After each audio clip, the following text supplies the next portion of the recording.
Hi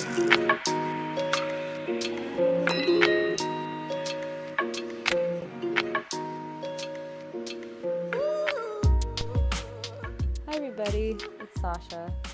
This is I Am a Mess But Also Delicious, my pod, and I'm really excited to share with you this recording that I did when I sat down with my friend, my mentor, amazing woman, Divya Alter. She is a certified nutritional consultant and educator in the Shaka Vansiya Ayurveda tradition. I really hope I said that all right. Shaka Vansiya. It's also known as SVA Ayurveda. And she is the co-founder of Bhagavat Life. It's the only Ayurvedic culinary school in New York. And she and her husband, Prentiss, who is also equally as awesome, launched North America's first Ayurvedic chef certification program. And Divya's Kitchen, it's, if you know me, my favorite restaurant ever. It's an authentic Ayurvedic restaurant in Manhattan's East Village. I highly, highly recommend it. Please go and support this wonderful organization. She's the author of What to Eat for How You Feel, the new Ayurvedic Kitchen, which also is my favorite cookbook ever. I read it like a textbook. And if you know me, you know that I reference Divya, I reference her mentors. Vaidra Mishra was I believe he was the last in the lineage of the Shaka Vansiya Ayurveda tradition. And it went down from generation to generation to him, and he was one of Divya's mentors, as was Dr. Marianne Teitelbaum. I'll include all of this information in the show notes. They are just gems, all of them, of humans, hearts, educators, thinkers, doers, believers, dreamers, healers, big-time healers, angels, huge angels. Divya, if you know her, is just a walking angel. She'll float around the restaurant occasionally in between cooking. I don't know how she does all that she does. We talk a lot about that in this podcast, and should also mention that when I recorded this, I was in the process of working on a collaborative process or podcast with one of my yoga wives, one of my besties, Aditi Shah, who is now one of 3 excellent yoga instructors for Peloton. And so this project that we had was called Mindful Morning. We did it together. You might have known that. It was breakfast. Beforehand, we had meditation, sometimes yoga. And it was basically just about how to start your day really well, really mindfully. So as a precursor to what Divya and I talk about, I do ask her about her mornings and what she does on a daily basis, because her life is nuts. I just can't believe that she does all that she does. I think it falls well into this category of being messy and also super delicious.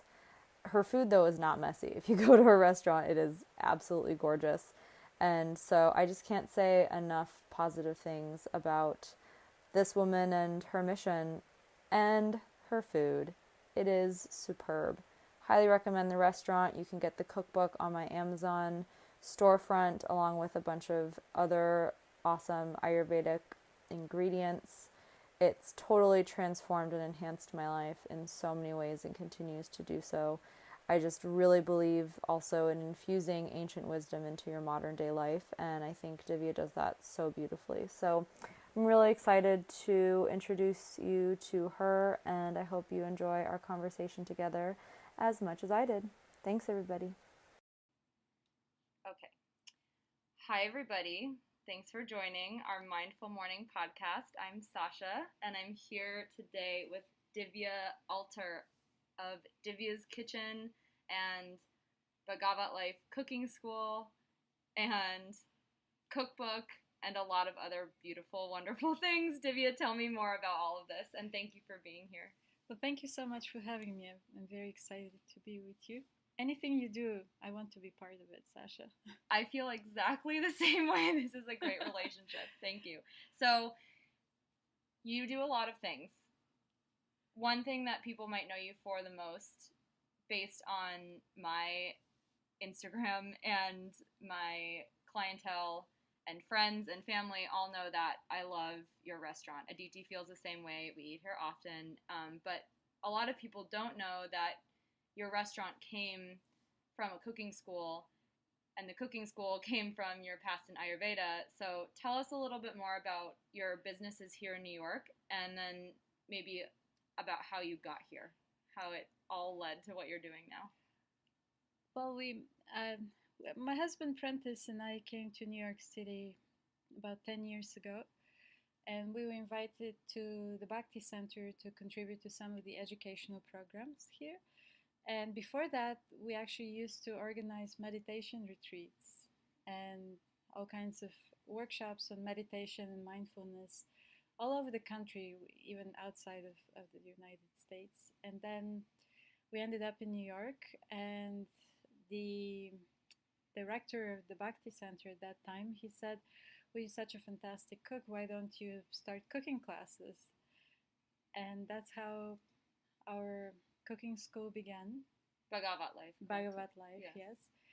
And we've been teaching cooking classes to thousands of people for the past 10 years. Initially, it started as a healthy vegetarian cooking because I've been a vegetarian for 28 years and teaching how to cook that way.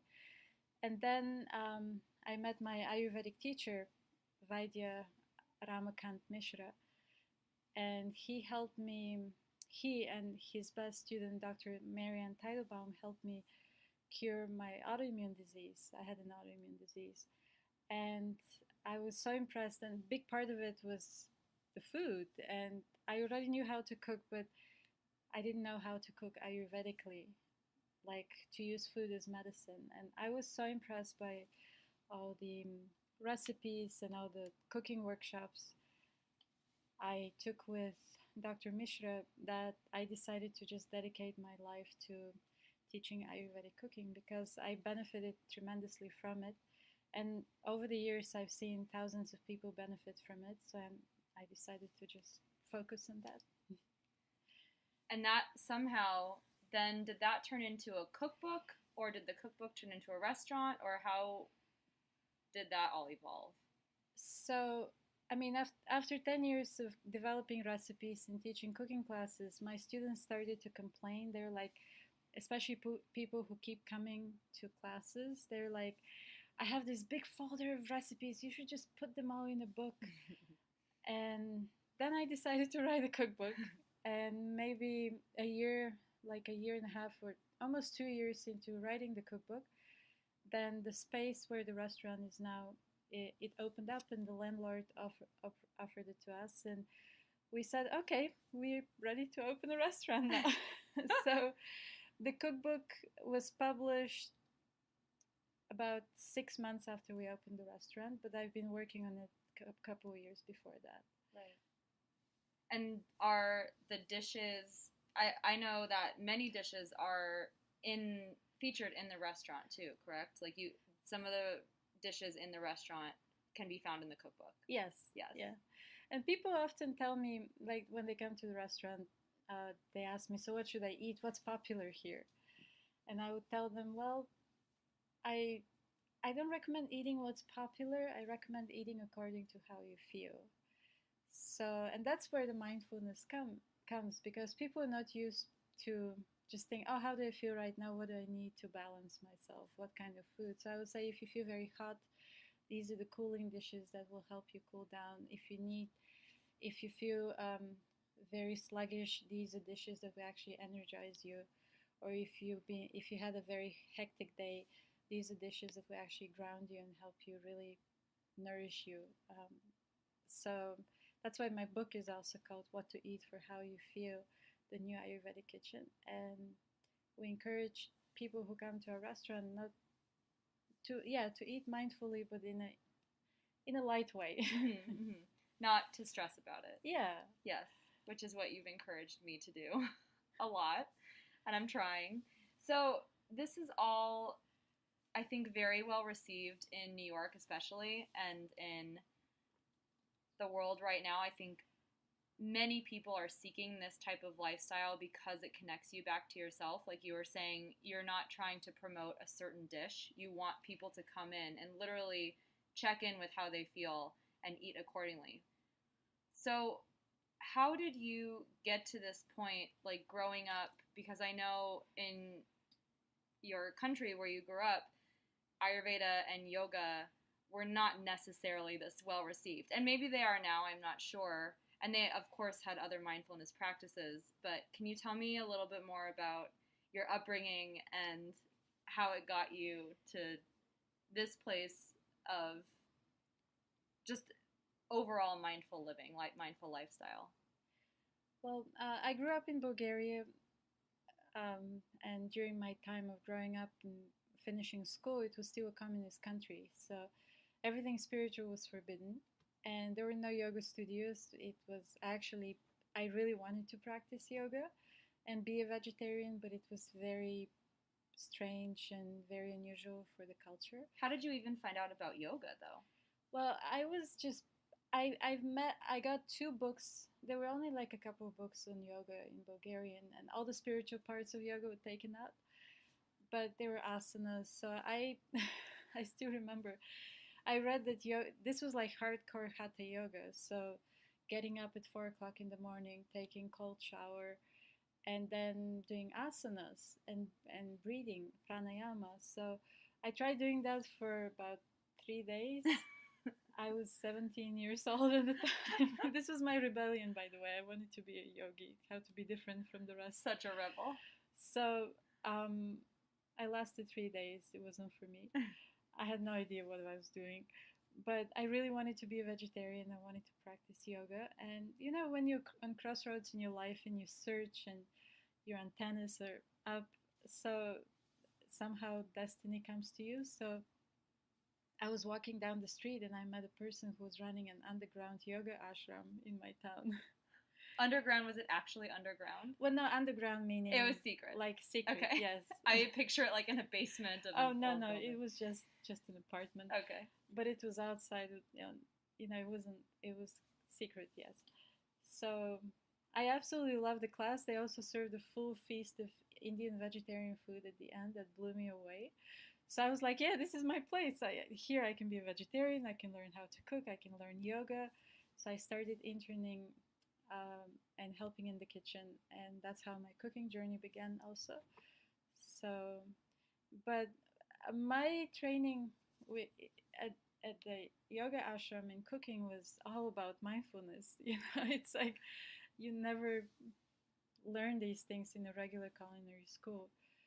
And of course, I didn't learn a lot of things that you can learn in a culinary school as well. But yeah, it was all about your consciousness in the kitchen. It's not just the skill and what you were doing, but what's your mindset that you're doing it with.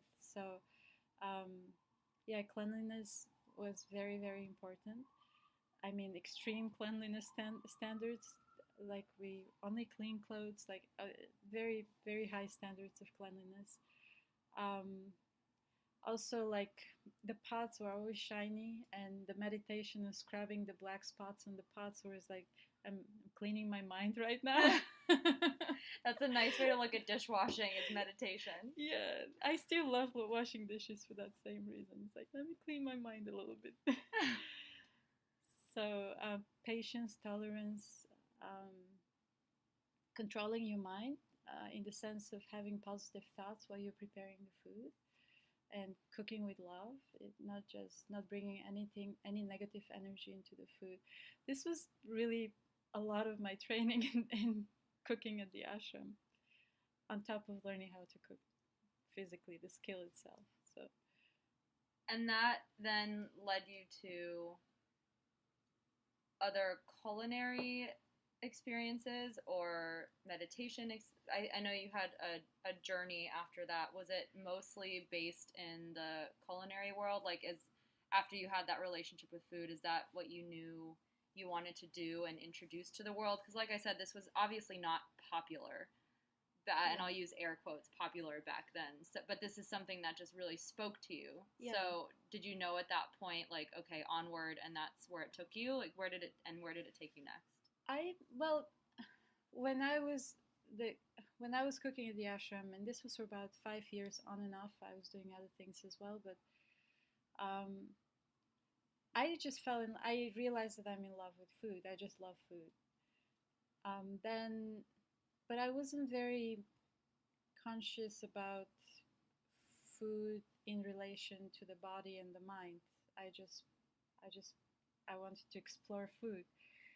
Then I studied in India for 5 years, and I also got very sick at that time for some time.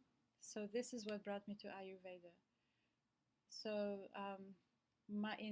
when I got in touch with Ayurveda, I realized, oh wow, food can be used as medicine. So then my whole mindset shifted into, oh, this food is not really good for me right now because it goes against what I need to heal right now. So this was a whole different shift of perspective of using food as medicine. So then I realized, oh, I love healing too. So I started studying different healing modalities. When I came to the United States, I also went to the Barbara Brennan School of Healing. And at that school, it's all about frequency and energy, the energetics of everything, including food and herbs, relationships. Yeah. And then that took you to wanting to teach people how to cook, or were you cooking like this for yourself and other people saw this and asked you to cook for them? How did that lead to cooking more as a profession? Yeah, so and combining that with your healing training. So for a few years I had to do another job, so I didn't really cook for others so much. Okay. But I kept cooking for myself, for my own health. Then I got married. Then this took my cooking intentions to a whole new level. And then I came back to really active cooking and teaching actively, like every day when we came to New York. So during the meditation retreats, for example, I would hire cooks, I would organize the menus, all the meals and everything like that. And I would also help in the kitchen, but I also had to do other things. So active cooking, very active for the past 10 years. And mindfulness has been infused just in this. It was very natural, it seems like, from your first entry into the world of food via the underground ashram. Oh yeah, that never left me, really. It's the mindfulness in the sense of the mindset of service. So from making the menu to the shopping list to picking the right ingredients, mindfulness is like the underground current that kind of connects everything I try to do. At least that's always my intention. I know I slip sometimes. But and also like cooking as a service. I also like to bless the food after I cook it, so to kind of add a spiritual aspect to the food in cooking, to express gratitude. So that's another way I practice mindfulness. And then it seems like you found your way eventually then to Vaidya. And what was that experience like? Because he works directly with food as medicine, but he was also a dermatologist, correct? Mm-hmm. So there's obviously mindfulness infused throughout that. It's what Ayurveda is about. But tell me a little bit more about that experience of working closely with him and how that led you to infusing his teachings into your restaurant and the cookbook and your life in general. Yeah, well, I've met quite a few Ayurvedic doctors over the years, and also when I lived in India, and they've helped me through different periods in my life. It's somehow when I don't feel well, Ayurveda always comes to me no matter where I am in the world.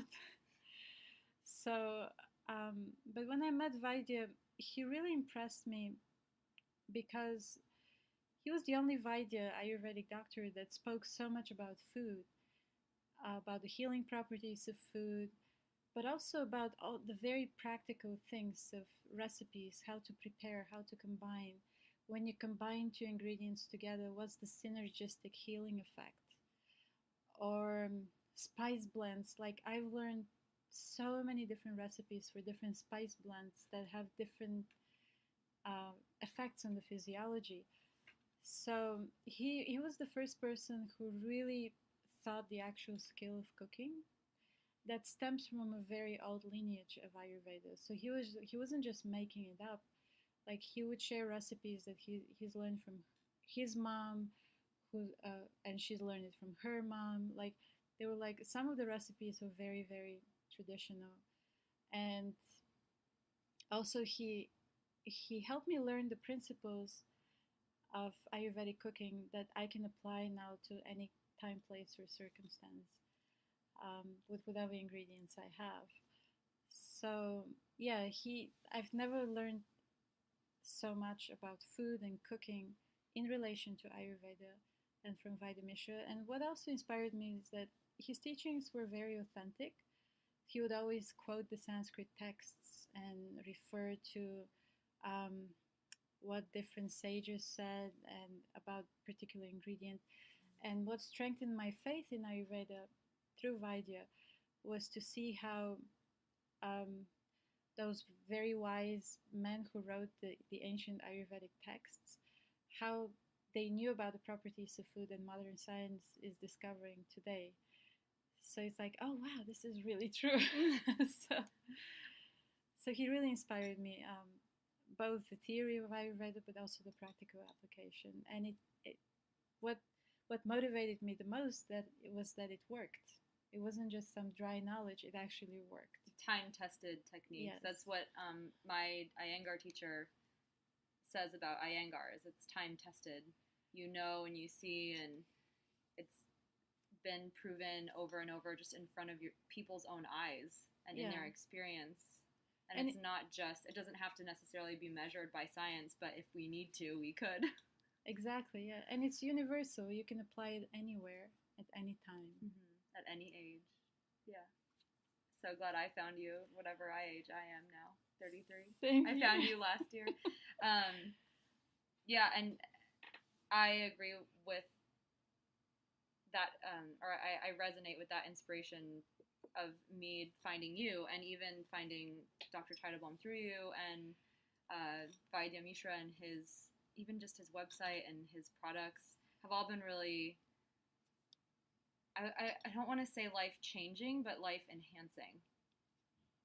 Yeah. Very enhancing. And for those who are not familiar with Ayurveda, it means the science of life, is from my understanding. And can you just give us, like, in a nutshell, a couple sentences of what Ayurveda is for people that don't really, like, maybe they've heard the word, but they're not 100% familiar? Yeah, well, you said it really well. Ayurveda is life-enhancing science. So it teaches us how to integrate ourselves as human beings on physical, mental, emotional, spiritual levels. How to align with who we are, not just physically knowing your body type and all that, but who we are in the sense of what's our calling in this life, what we're meant to do, like aligning, because all the problems we experience come from when misaligned from who we are and what we're meant to do. So Ayurveda is meant to help us align ourselves and integrate ourselves in all levels, and also to find our balance. It's very challenging to be balanced nowadays, especially in New York City or any other busy city. So finding our balance on every level, it's constant work, and by doing that, we basically, Ayurveda helps us be the best versions of ourselves we can be. I can attest to that, absolutely. And you said it yourself, sometimes we slip, and it's not all the time that we can feel balanced or optimal. whether we're practicing Ayurveda or not. So I would love to hear your experience of how this has remained the undercurrent of your life in the process of owning several businesses, living in this beautiful yet insane city, and how you've managed to maintain this, and even if you haven't, what this experience has been like for you. Yeah, my lifestyle is pretty crazy right now. Nobody should follow the way I live. But it's, well, when you think about balance, first of all, think about the three pillars of health. One is diet, the food we eat. The second one is our lifestyle, which includes also exercise, everything we do, how much we sleep, how much we rest, or how much we work, all that. Diet, lifestyle, and then the environment we live in. These are the three pillars of health, and they all affect our health. So whenever we want to work on our health and want to get better, then we have to address these three areas in our life: diet, lifestyle, and environment. So for me, diet is perhaps the easiest thing to do because I have a restaurant and I work with food all the time, so it's easier for me to eat the right food. Some people have really hard time figuring out what the right food is for them, but for me that's easy. The challenge is that I don't always eat on time because I get, oh, let me finish this first, let me finish that first, oh, we have to open first, oh, we have to do this first, and sometimes I don't eat on time. So I noticed last month, I skipped too many meals or didn't eat on time, and I developed a light version of gastritis. So I was like, it's like, here I am, So it's not just what you eat, but also how you eat it. I took care of it. I don't have this. I started, okay, I'm eating breakfast right now. I'm eating lunch right now. So I made an effort not to skip meals, and I'm fine again. But yeah, you can slip even if you eat the right food. If you don't eat it on time, and if you eat it under stress, it can still cause indigestion. So that's one challenge for me. My lifestyle is very crazy because my husband and I, we have a restaurant on a short budget with a lot of things to do. Basically, I work 3 jobs right now. So yeah, it's not ideal. I know what's ideal and I'm working toward it, but I want to make sure that at least I get as much rest as I can and have time for my daily meditation and try to keep positive and be grateful despite the hectic and stressful schedule. At least I love what I do. It's just very demanding. And the environment is also challenging, living in New York City and just working in the kitchen itself. Sometimes I don't see the sun for a few days, so I have to make an effort to get out of the building and be out in the sun. So these are some challenges I have. So it seems like the balance comes from a very personal experience, and then, like if you're indoors a lot, the effort then is to be outside as much as you can. And if you are very busy with emails and people and cooking, the effort is to take time to separate yourself from that. So it's, for me, I see Ayurveda as that balance of working with what is directly in front of you or what your experience is, and not just what, God bless all the fitness and wellness bloggers out there. They're doing so many wonderful things, but not just what they're telling you to do. Like really getting into your own experience. Oh yeah, exactly. And how that translates. Yeah. It's so individual. Nobody should tell you what you're supposed to do unless they know exactly what you need personally. Yeah, we all have different needs at different times, and we always balance with the opposite. So the golden rule of Ayurveda is that like increases like energy increases like energy, and we always balance with the opposite. So just like you said, if you work with a lot of people and you're out there a lot, then you're balanced by being alone and quiet. And so I encourage our our listeners right now to take a moment and think, what what do I need right now to balance myself? What's the opposite you need of the way you're feeling right now? And do the easiest thing that you can do right now. I love that.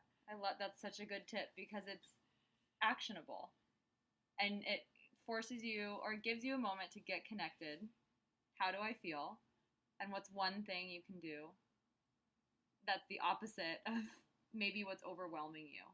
If you're feeling out of balance somewhere. Yeah. Yeah. And sometimes it's just as simple as taking a deep breath to connect with yourself. So simple.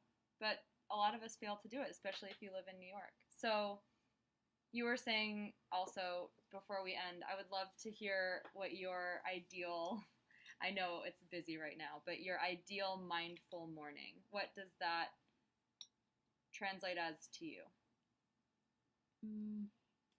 My ideal mindful morning begins early in the morning, maybe around between 4 and 5, I would say, in the morning. And I like to do, I do a few things early in the morning. Like I would do a few things to keep my health. Like it could be Ayurvedic self-massage, or depending on how much time I have, or do a simple cleansing procedure, something like that. And then shower, and then have meditation time. So I like to spend at least 2 hours meditating, but depending on how much time I have before I have to go do something else. So that will be meditation. And then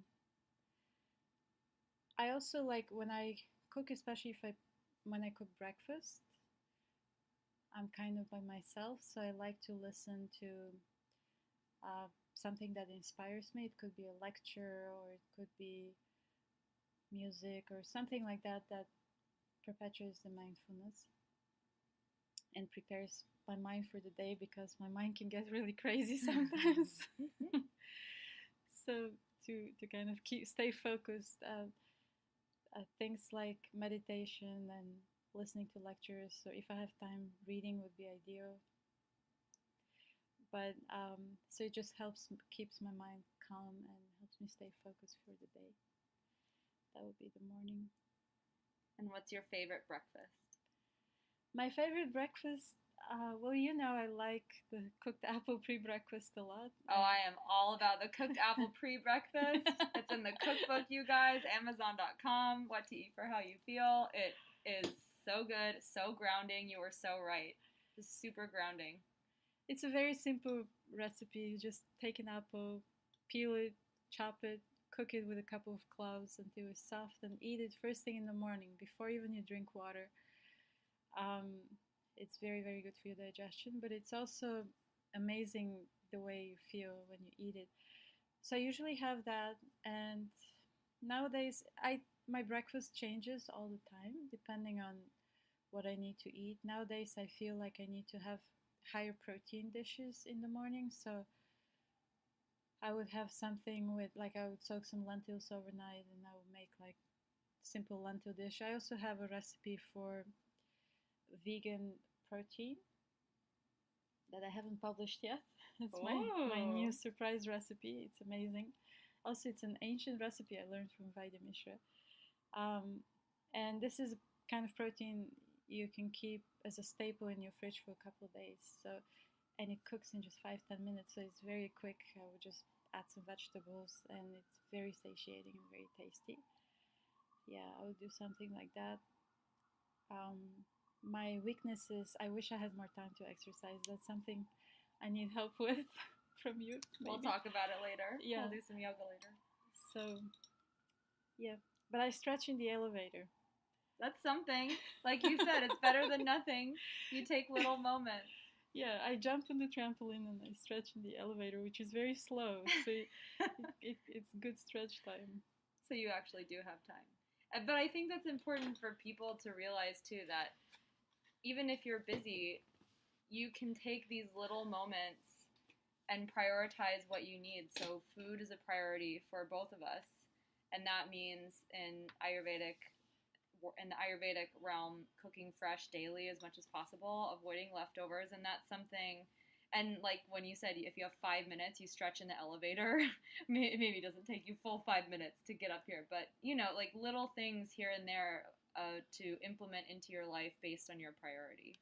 Yeah, that's exactly what I do right now. Because for me, having a restaurant and also running a culinary school with a lot of programs in it, uh, it's very intense. But what I try to do is just have like little pockets of balanced time throughout the day. So I would spend a few minutes doing deep breathing exercise or stretching or just taking a nap, whatever. But it doesn't have to be. The challenge for me is that it's totally unregulated, so it's never the same time. But I make sure that it happens. So. Yeah. So if you could give our listeners one piece, one nugget, one golden nugget of advice for implementing mindfulness into their own life based on your studies and experience in Ayurveda and healing and meditation and yoga, what would that be? Well, first, I would suggest try to make the mind your friend, in the sense that you're in control of your mind, and you know what you know. And the functions of the mind are thinking, feeling, and willing. So you're in control of your thoughts, your desires, and your feelings. So when the mind is your friend, then it's so much easier to be mindful, because mindlessness comes from having your mind as an enemy. It's just kind of dragging you all over the place, or having negative thoughts, or disruptive emotions, or desires that are totally unrealistic. So making the mind your friend through meditation, calming down the mind, meditation or yoga, whatever helps you, just being in nature, whatever helps you, to me would be the first. At least for me, it was the first step. So then, with having the mind as your friend, then you have positive attitude toward yourself. Because you cannot be really mindful if you hate yourself. So loving yourself selflessly and then expressing that to others, I think it's another very important step.